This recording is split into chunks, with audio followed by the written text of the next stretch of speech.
ഇന്നത്തെ മഴതോരും മുംബൈയിലെ episode start ചെയ്യുന്നത് ബാലചന്ദ്ര മേനോന്റെ വീട് കാണിച്ചുകൊണ്ടാണ്. അപ്പോൾ അവിടെ ഡൈനിങ് ടേബിളിൽ കൃഷ്ണജ അലീനയ്ക്ക് ഭക്ഷണം കൊടുക്കുന്നതാണ് കാണിക്കുന്നത്. അപ്പോഴേക്കും അവർക്കൊരു കോൾ വരുന്നുണ്ട്, മനുശങ്കറിന്റേതാണ്. അങ്ങനെ അലീന കോൾ അറ്റൻഡ് ചെയ്യുന്നുണ്ട്. അപ്പോൾ മനുശങ്കർ പറയുന്നുണ്ട്, രേവതികുട്ടി വിളിച്ചിരുന്നു, അലീനയെ പോലീസ് സ്റ്റേഷനിൽ നിന്നും വിടുവിച്ച കാര്യമൊക്കെ അറിഞ്ഞുവെന്നും പറയുന്നുണ്ട്.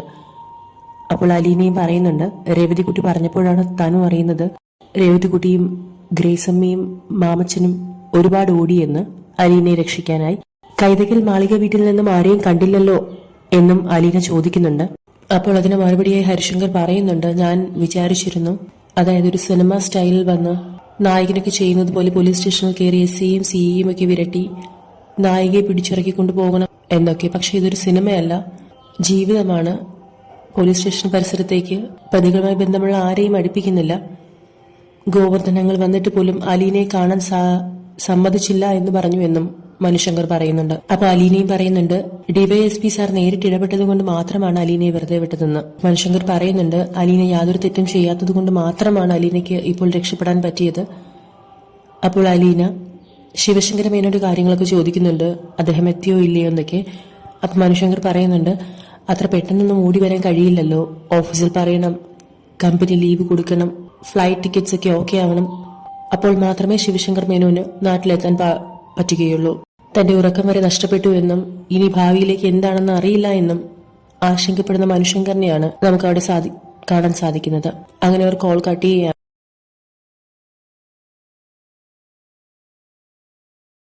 പിന്നീട് കാണിക്കുന്നത് കുര്യച്ചന്റെ വീടാണ്. അവിടെ എല്ലാവരും ഒരുമിച്ച് നിൽക്കുകയാണ്. അപ്പോൾ ജോബിച്ചൻ പറയുന്നുണ്ട്, ഞങ്ങൾ ഇറങ്ങുകയാണ്. അപ്പൊ കുര്യച്ചൻ പറയുന്നുണ്ട്, ഇന്ന് രാത്രി തന്നെ പോകേണ്ട ആവശ്യമുണ്ടോ, നാളെ രാവിലെ പോയാൽ പോരെ എന്ന് കുര്യച്ചനും ഭാര്യയും പറയുന്നുണ്ട്. പക്ഷെ മകൻ പറയുന്നത്, ഇന്ന് രാത്രി തന്നെ പോകണം. രാവിലെ എണീക്കുക എന്ന് പറയുന്നത് വളരെ ശ്രമകരമായ ജോലിയാണ്. പ്രത്യേകിച്ച് മീരയ്ക്ക് രാത്രി എത്ര നേരം വേണമെങ്കിലും മീര ഉണർന്നിരിക്കും. പക്ഷെ രാവിലെ ഉള്ള ഉറക്കം മീരയ്ക്ക് വളരെ പ്രധാനമാണെന്ന് പറയുന്നുണ്ട്.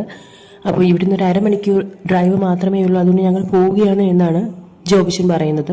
അപ്പൊ അമ്മ പറയുന്നുണ്ടോ, അതൊക്കെ ഉടൻ തന്നെ മാറും, ഇനി കുറച്ച് കുട്ടികളും കൂടി ആവുമ്പോൾ ഈ ശീലങ്ങളൊക്കെ മാറും എന്ന് പറയുന്നുണ്ട്. അപ്പൊ മരുമകൾ പറയുന്നുണ്ട്, അത് അപ്പോഴല്ലേ, അപ്പോൾ നോക്കാം എന്ന് പറയുന്നുണ്ട്. എന്നിട്ട് മീര ഫ്രഷ് ആയി വരാം എന്ന് പറഞ്ഞ് പോയി ഡ്രസ്സൊക്കെ ചേഞ്ച് ചെയ്ത് വരുന്നുണ്ട്. എന്നിട്ട് അവർ ഇറങ്ങുകയാണ്. അപ്പൊ മാമച്ചനും ഗ്രേസമ്മയും പറയുന്നുണ്ട്, ഞങ്ങളും ഇന്ന് തന്നെ പോവുകയാണ്, ഞങ്ങൾക്കും 1 മണിക്കൂർ ഡ്രൈവ് മാത്രമേ ഉള്ളൂ എന്ന് പറയുന്നുണ്ട്. അപ്പൊ കുര്യച്ചൻ സമ്മതിക്കുന്നില്ല, എന്നാലും അവർ ഇന്ന് രാത്രി തന്നെ പോകാനുള്ള തയ്യാറെടുപ്പിലാണ്. പിന്നീട് കാണിക്കുന്നത് ഹോസ്പിറ്റൽ സീനാണ്.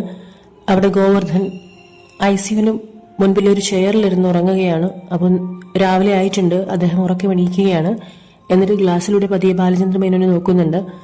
എന്നിട്ട് പതിയെ പുറത്തേക്ക് ഇറങ്ങുകയാണ്. പുറത്തേക്ക് ഇറങ്ങി താഴെ ഒരു പെട്ടിക്കടയിൽ ചെന്നിട്ട് ന്യൂസ് പേപ്പർ അന്വേഷിക്കുകയാണ്. അപ്പോൾ ന്യൂസ് പേപ്പർ അന്വേഷിക്കുന്നതിന് മുൻപ് തന്നെ ആ കടക്കാരൻ പറയുന്നുണ്ട്, ഇന്ന് വളരെ വലിയൊരു ന്യൂസ് ഉണ്ട്. ഇവിടെ അടുത്ത് കുറച്ച് ആൺകുട്ടികൾ ചേർന്ന ഒരു പെൺകുട്ടിയെ പീഡിപ്പിച്ചിരിക്കുകയാണ്. ഇവിടെ വളരെ തൊട്ടടുത്താണ്, ഈ പാലാ ടൗണിൽ തന്നെയാണ് സംഭവം നടന്നിരിക്കുന്നത് എന്ന് പറയുകയാണ്. അപ്പോൾ ഗോവർദ്ധൻ ആകെ അന്താളിച്ച് നിൽക്കുകയാണ്. 2 പത്രം വാങ്ങുന്നുണ്ട്. വിലയായി 20 രൂപയും കൊടുത്ത ആ പത്രവുമായി ഹോസ്പിറ്റലിലേക്ക് വരികയാണ് ഗോവർദ്ധൻ. എന്നിട്ട് ആ ന്യൂസ് കണ്ട് അദ്ദേഹം ഞെട്ടുന്നുമുണ്ട്. പിന്നീട് കാണിക്കുന്നത് നെടുമ്പുരയ്ക്കൽ ബാലചന്ദ്ര മേനോന്റെ വീടാണ്. അവിടെ പത്രം വന്നു. അപ്പോൾ രാവിലെ കൃഷ്ണജ എണീറ്റ് വരുന്നുണ്ട്. കൃഷ്ണജ അലീനയോട് ചോദിക്കുന്നുണ്ട്, ഇന്നലെ രാത്രി വളരെ വൈകിയില്ലേ ചേച്ചി കിടന്നത്, എന്നിട്ട് എന്താ രാവിലെ എണീറ്റോ എന്ന് ചോദിക്കുന്നുണ്ട്. അപ്പൊ അലീന ഒന്നും മിണ്ടുന്നില്ല. അലീനയുടെ കയ്യിൽ പത്രമുണ്ട്. അപ്പോൾ അത് കണ്ടിട്ട് കൃഷ്ണജ പത്രം വാങ്ങി നോക്കുമ്പോൾ 4 ആൺകുട്ടികളുടെയും പടം അതിൽ വന്നിട്ടുണ്ട്. താഴെ വളരെ വലിയ ന്യൂസുമുണ്ട്.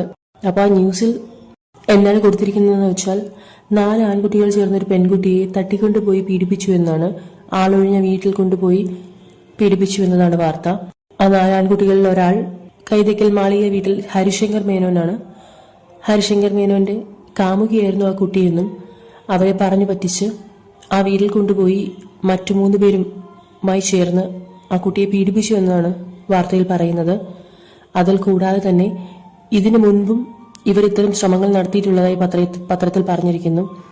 പോലീസ് പറഞ്ഞു എന്നാണ് പത്രവൃത്താന്തങ്ങൾ രേഖപ്പെടുത്തുന്നത്. അതായത് 2ാം പ്രതിയായ രോഹിത് ബാലചന്ദ്രന്റെ വീട്ടിൽ ജോലിക്ക് നിന്നിരുന്ന അലീന എന്ന കുട്ടിയെ ഇവർ ഇതിനു മുൻപും ജ്യൂസിൽ മയക്കുമരുന്ന് കലർത്തി പീഡിപ്പിക്കാൻ ശ്രമിച്ചുവെന്നും, എന്നാൽ ആ പീഡന ശ്രമം തടയുന്നതിനിടെ വയറ്റിൽ കത്രിക കൊണ്ട് കുത്തേറ്റ് അവർ ആശുപത്രിയിലായെന്നും, എന്നാൽ ഒതുക്കി തീർക്കാൻ ബാലചന്ദ്ര മേനോൻ അവർക്ക് വളരെ വലിയൊരു തുക ഓഫർ ചെയ്തിരുന്നു എന്നുമാണ് പത്രത്തിൽ പറയുന്നത്.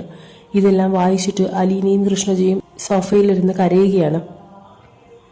കൃഷ്ണ ശാലിനിയുടെ മടിയിൽ തലവെച്ച് ഇനി തന്റെ ഭാവി എന്താകും, തനിക്കിനി സ്കൂളിൽ പോകാൻ പറ്റുമോ, പഠിക്കാൻ പറ്റുമോ, പുറത്തേക്ക് ഇറങ്ങാൻ പറ്റുമോ, ഇനി തനിക്ക് മരിച്ചാൽ മതി എന്ന് പറഞ്ഞ് അലീനെ കെട്ടിപ്പിടിച്ച് കരയുന്ന കൃഷ്ണജിയാണ് നമ്മൾ കാണുന്നത്. പിന്നീടുള്ള സീനിൽ കാണിക്കുന്നത് ന്യൂസ് എല്ലാം കാട്ടുതീ പോലെ എല്ലായിടത്തേക്കും എത്തി. കാരണം പത്രത്തിൽ വന്നതാണ്.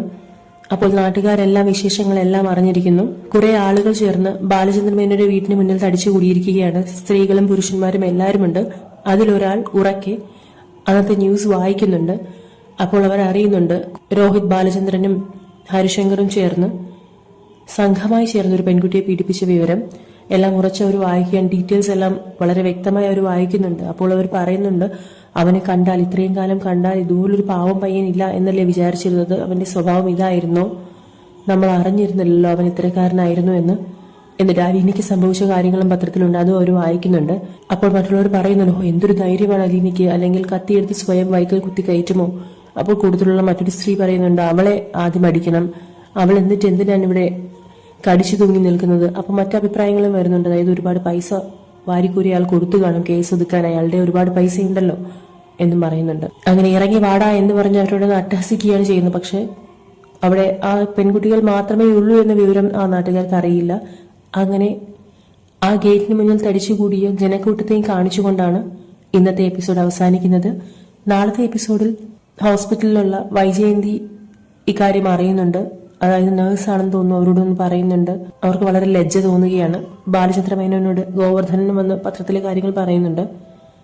അപ്പോൾ ഇതൊക്കെ താൻ നേരത്തെ മുൻകൂട്ടി കണ്ടതാണെന്ന് അദ്ദേഹം ഗോവർദ്ധനോട് പറയുന്നുണ്ട്. അങ്ങനെയുള്ള സംഭവ വികാസങ്ങൾ കാണിച്ചുകൊണ്ടാണ് ഇന്നത്തെ എപ്പിസോഡ് അവസാനിക്കുന്നത്.